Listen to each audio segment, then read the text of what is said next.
Jaime from Inky&Scrappy, sharing with you today a dual peekaboo pop-up card birthday flyby. I am using Lawn Fawn's plain and simple stamp set and the Simply Celebrate spring stamp set. I'm gonna stamp out a bunch of images from both of them. I don't use all of them.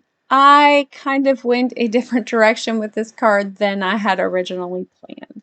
This one is actually my father's birthday card, and so I actually filmed this one back in February. This was the first one I filmed that actually had the ring that I designed on my finger on it. So I have a paper airplane ring that I designed and created for my memorial ring for my brother. So I designed a tattoo for my two sisters and brother. I don't know if he's getting one or not, but I had designed a tattoo for my two sisters that was a paper airplane with a trail that has his initials in, or his first and middle name in Morse code.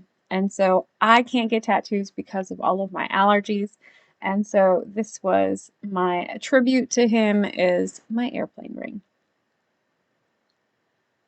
And so this is my father's birthday card, and I wanted to kind of tie that all in and together. And so this was the creation for that one. It has taken me some time to actually sit down and do the editing and the voiceover on this one because it was an emotional card to make for me. So as you can see there, I went in with some Distress Oxide in Speckled Egg to do my clouds on top of my pattern paper. It is one of my favorite things to add to like a dark pattern paper is those oxide clouds. I just think it looks beautiful. So it was at that point, or it was at this point when I was doing my white cloud border for this one, because I was going to do clouds on the top and then like a hillside on the bottom with the houses. And then I was like, well, if I'm cutting the panel, a lot of times when I do the peekaboo pop-ups, I will cut out extra panels because you have your top piece and your bottom piece. Or you can get a top and a bottom piece out of that front panel piece. And so I hate wasting cardstock. And so sometimes I'm like, oh, I'll just do two at once. I have about 4 of them that I have cut out already. I just need to put together because I do it every time I make a peekaboo pop-up. And so this time I was like, well, if I do clouds on the top and the bottom, I could incorporate that paper airplane and the other airplane. So my brother he got his private pilot's license about, I want to say 3 years ago. I'm not exactly sure. I don't remember on the top of my head, but he was getting ready to go for his commercial pilot's license, more so he could teach other people how to fly the small aircraft. And so it was one of his passions. And so I wanted to share that in my card for my father. So I'm just working on figuring out the mechanism for this one. It kicked my butt. I'm not gonna lie. I probably cut out a good chunk of video of me trying to figure out how I was gonna get that top piece to go. I probably should have pulled up Kelly Marie's video on her doing that top, like the intro to the peekaboo pop-up card, because I think she does the instruction on the top flap there. And yeah, it was just not working for me. But happy accidents happen. So I liked the look of the one being down and the other one coming up. And so when it's closed, that one is going to be hanging down.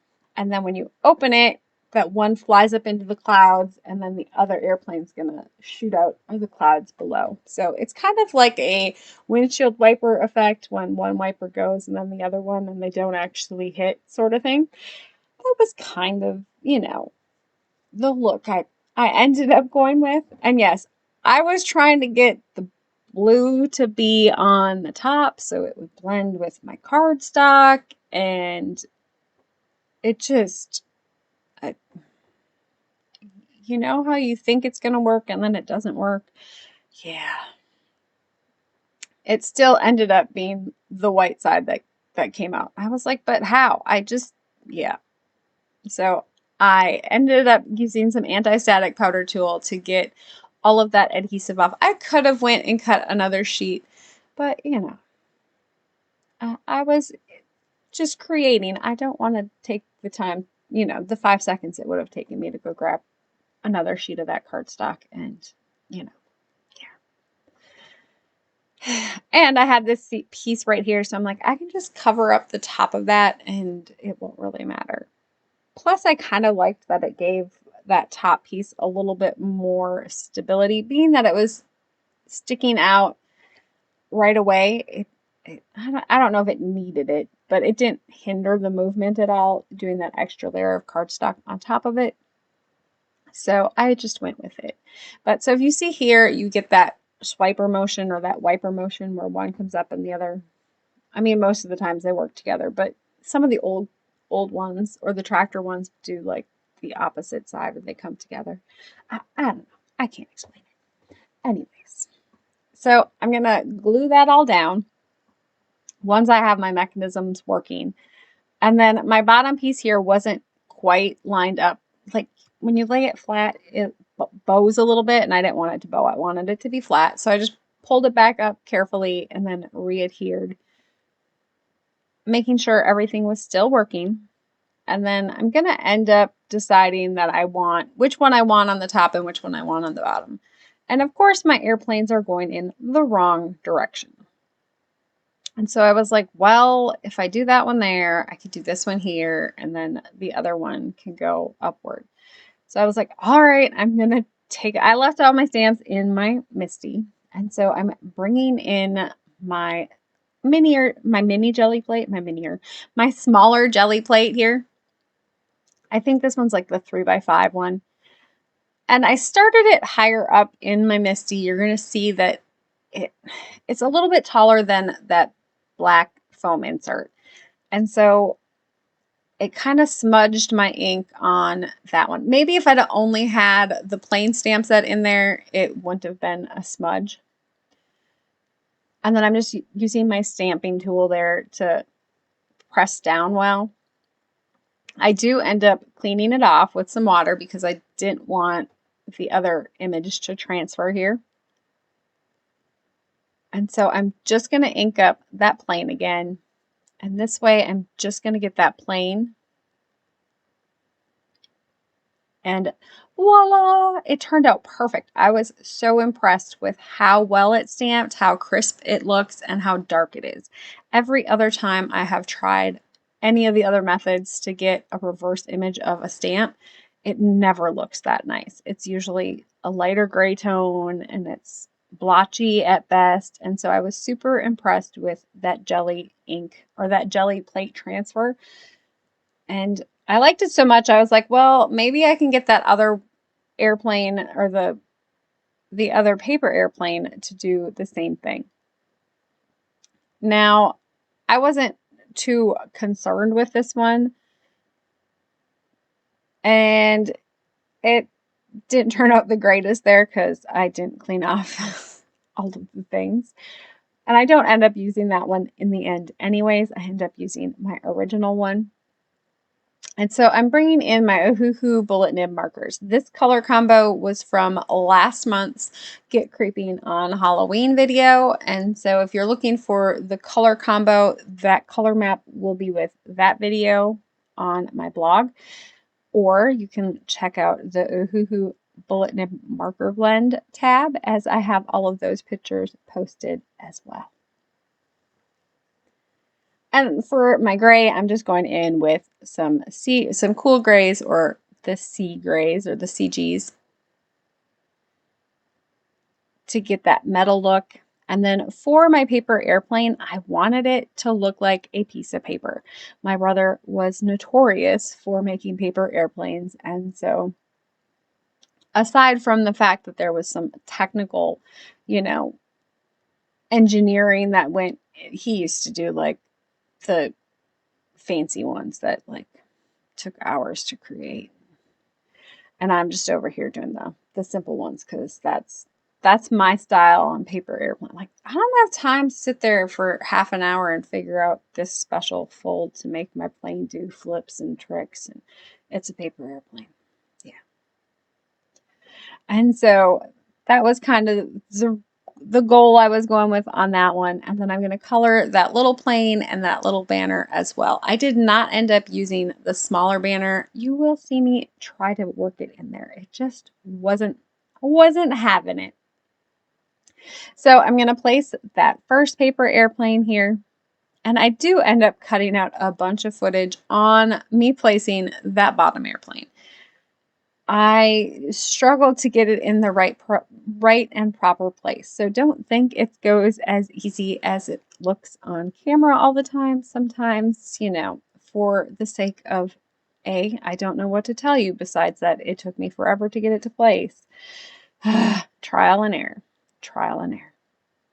Once I was happy with the placement on my first paper airplane, making sure that it wasn't going to go too far out over the top when it was laid flat, I glued that one down with some liquid adhesive. And then for this one, I started with that double-sided adhesive because this one I can move around. I can also, you know, just pull it up, move it. And once I was happy with the placement there, yes, I cut out about 5 minutes of me trying to get it to place properly. So I was trying to get the little flag to go in here, and I just couldn't find the proper place to put it that it was going to look okay with both planes. So I ended up ditching that one, at least for now, and decided to add in that paper trail. Or not paper trail, the cloud trail. Yeah, cloud trail. And so I could get it where it looked okay with both of them. I'm going to put that on that top flap, so it's going to be up in the air a little bit. And then, of course, I did not draw a little line on my image to keep it connected on my brother's Scan and Cut. It's what happens when I'm not paying attention. So I did come back in and add that other little piece. I attached it straight to it just because it kind of cut it funny and I didn't like the look of that. So I added that other one back on top. And then I was happy with where this trail ends up and with where the paper airplane was. It kind of looks like the paper airplane took a, you know, a sharp turn. It's all good. And then I'm going to bring in another stamp set for my trail. I really did want to get that other little trail in there. And if you've been watching my videos lately, you'll know that I did use that flag. It ended up in my first Fly High stamp set video. So I did use it. It just didn't get used on this card. And I've had this happy birthday sitting on my Misty for about a month and a half now. And I finally know which stamp set it came from. It came from the Alien stamp set. I don't remember what it's called. I haven't used it besides the happy birthday in it yet. But at least I know where this one goes now. Because I put the stamp set away without putting the words back in it. Yeah. Sometimes videoing, you know, helps me out a little bit. So I'm going to treat that with that anti-static powder tool. I'm going to stamp it with some Versa Mark ink, and then I'm going to use some of that Brutus Monroe Alabaster White embossing powder, put that on there, and then I'm going to heat set that. So I have a nice bright white heat set Happy Birthday on top. I'm going to set that one on top so my sentiment is on the top. And then, of course, I have to play with it because what else do you do but play with it a little bit? So I liked the little bit of trail just to make that trail kind of go to the paper airplane a little bit more. It's hidden by the other one. And yes, I was still trying to get that flag banner in. I really wanted 2 banners on this one. It just didn't happen. And so there is my completed dual peekaboo pop-up card, giving you that kind of swishing back and forth motion. It's So fun. It was so fun to play with. I can't play with it. Hopefully my dad is still playing with it. He loved it. So anyways, that is it for me today. I hope you have an amazing day. Keep getting inky. Bye.